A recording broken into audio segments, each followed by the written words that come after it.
Jin returned every day. Each time he brought more water, cool, clean, and full of minerals. He even added tiny flavor cubes he found in the crew kitchen. He didn't know if the dragon liked it, but he hoped so. The dragon still didn't speak, but it watched him now. Its large golden eye followed every move. It didn't blink much, it didn't growl, but it didn't look angry anymore. It looked curious. Jin smiled at that. He started fixing things in the room too. Broken fans, rusted, vents, bent pipes. The air began to move again. The dust slowly faded. "Can't have you breathing old air, right?" Jin said one day while adjusting a panel.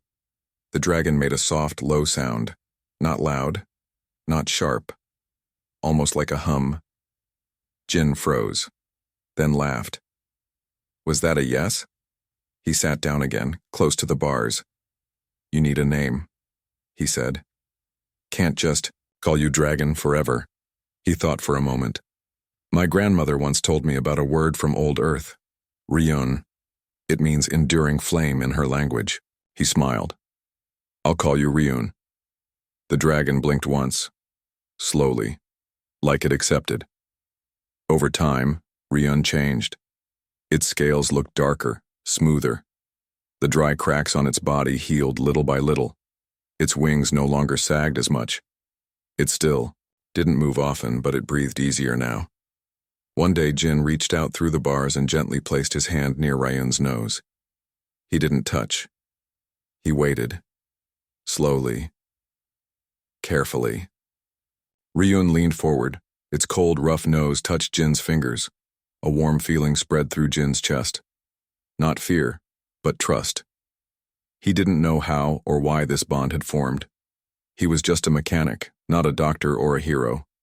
But every time he looked at Ryun, he felt a connection, like Ryun had been waiting for someone, not to break the chains, but to just see him. Jin started spending more time in Sector 13B than anywhere else.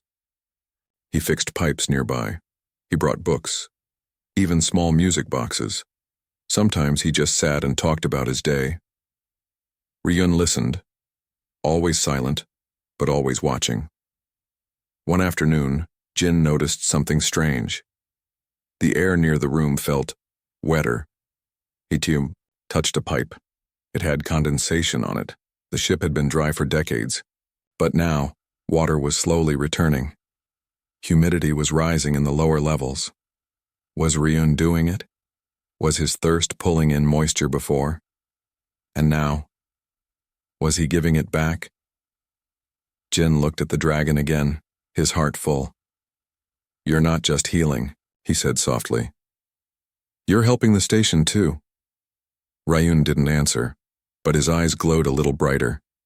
Jin leaned back against the wall and smiled. He didn't know what the future held, but he knew this. He would never stop bringing water. No one wanted to go to Sector 13B anymore. The air was too dry. The walls made strange noises. Lights flickered. Machines didn't work well there. Some workers even said the place was cursed. But Jin, a young human mechanic, had no choice. He needed credits. His tools were old. His ship was falling apart. His contract said he must fix cooling pipes in the lowest part of the station, even if it was Sector 13B. He walked alone down a long metal hallway. Dust flew up from every step. His flashlight was weak, but he kept going. The deeper he went, the stranger it felt. The air didn't just feel dry. It felt dead. Then, Jin saw something strange. A large gate, old and sealed, was half open. A cold wind came from inside. Jin hesitated. He had fixed many things, but never felt fear like this. Still, he stepped in. The room beyond was huge. Rust covered the walls. Broken screens flashed with blue symbols. In the center, surrounded by ancient chains and glowing marks, was something massive. Jin froze. It was a dragon. Not a fantasy one with shiny wings and gold eyes. No, this dragon looked alien. Its scales were black, almost glassy. Its wings were cracked and folded tight. Its horns were dull. A long tongue hung from its mouth. Its lips were dry and cracked. The creature didn't move. Jin held his breath. For a moment he thought it was dead. But then, an eye opened. Just one. It moved slowly, weakly. Inside the eye was pain.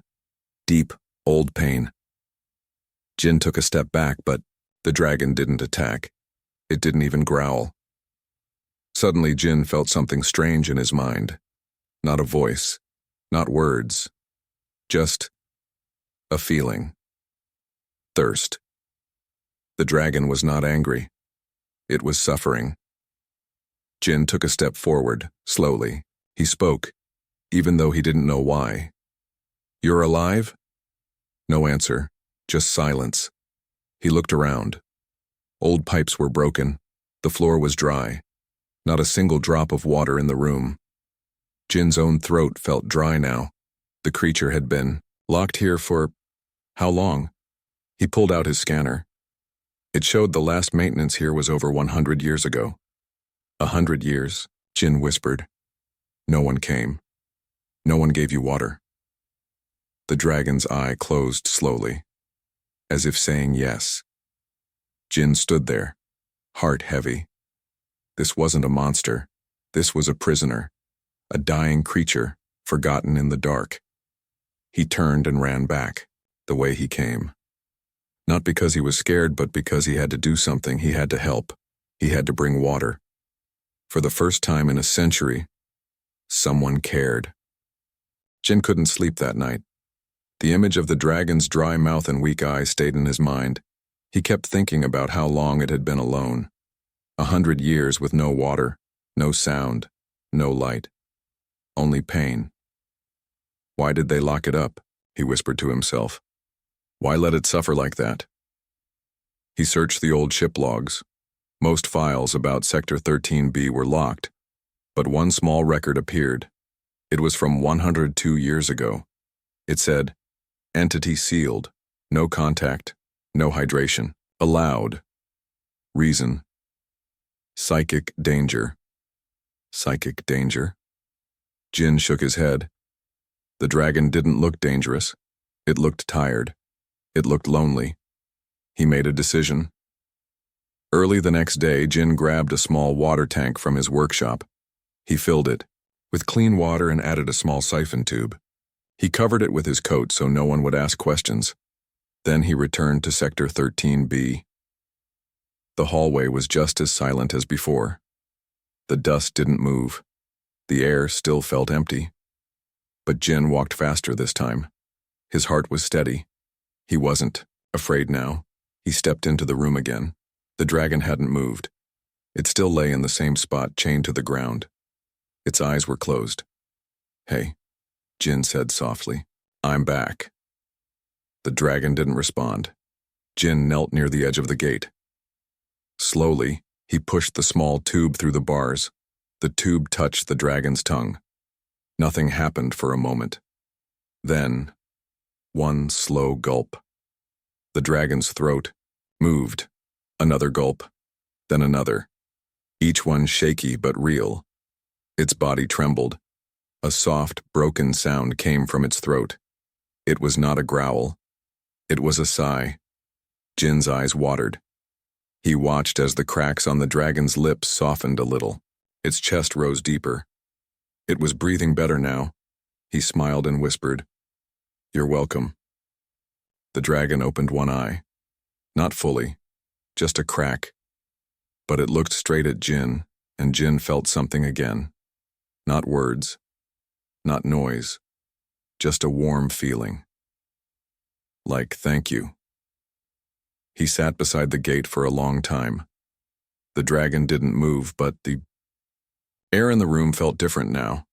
Not as dry, not as heavy. Jin didn't know what the dragon was or what it had done before, but he knew one thing. It needed help.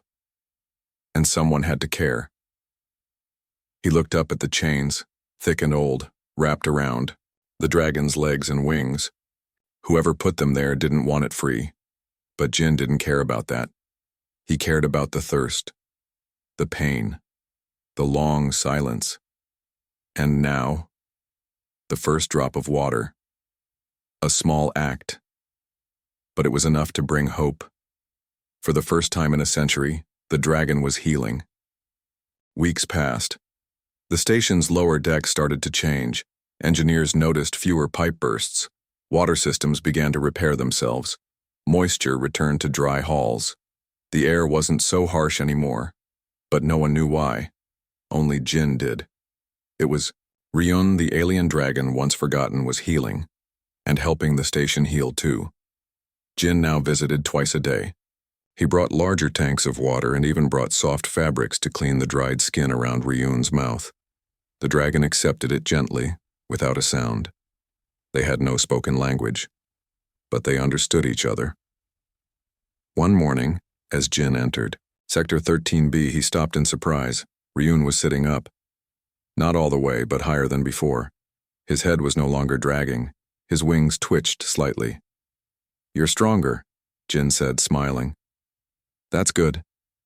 He walked to the bars and placed the water near the edge. Ryun didn't wait this time. He moved closer, drinking with slow gulps. His eyes stayed on Jin the entire time. Then, something happened. One of the chains around Ryun's front leg began to shake.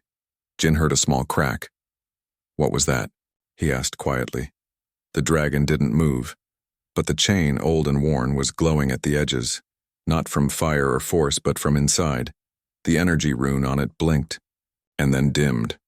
With a soft clink, the cuff broke. The chain fell. Jin's heart raced.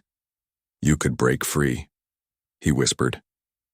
"You've always had the power, didn't you?" Ryun looked at him. A wave of thought entered Jin's mind. It wasn't loud or forceful. It was soft like wind. "I waited. For one who did not fear me." Jin's breath caught in his throat.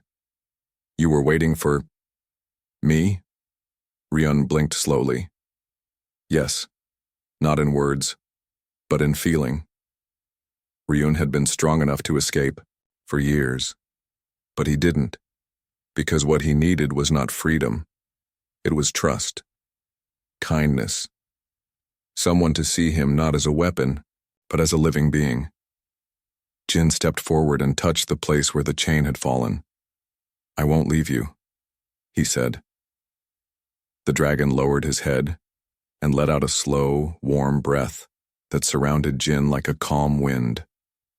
For the first time, the room felt alive. The chains that held Ryun were more than metal. They were silence, fear, and years of pain. But sometimes, one act of kindness is enough to break even a century of suffering. Jin wasn't a hero. He was just a mechanic. But he gave water to a dying soul. And that changed everything. If this story touched your heart, don't forget to like, share, and subscribe for more tales of forgotten heroes, ancient bonds, and second chances. Now let us ask you, if you found something forgotten and suffering, would you walk away? Or would you help it heal? Drop your answer in the comments. More emotional Rebytales coming soon.